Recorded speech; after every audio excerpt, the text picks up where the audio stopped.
હાલમાં ગુજરાતમાં પાદરા હોય, દાહોદ હોય, સાયલા હોય, જે પણ એપીએમસી યાર્ડમાં ચૂંટણી યોજવામાં આવ્યા છે તેમાં ભાજપને પાદરા એપીએમસી યાર્ડને છોડીને બધા જગ્યાએ સફળતા મળી છે.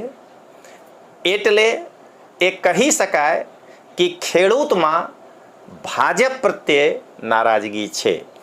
પણ જે ખેડૂત ભાજપથી નારાજ છે તે ખેડૂત ડિગ્રી ચોર ફાંકા ફૌજદાર કેજરીવાલ સામે 75 ડિગ્રી નમવાવાળા ગોપાલ સાથે નથી.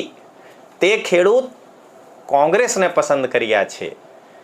આને આ સિદ્ધ થાય છે કે 2027માં ગોપાલ અને તેમના ટીમ ફરીથી હારશે અને 125 જગ્યાઓ ઉપર પોતાના જમાનત જપ્ત કરાશે.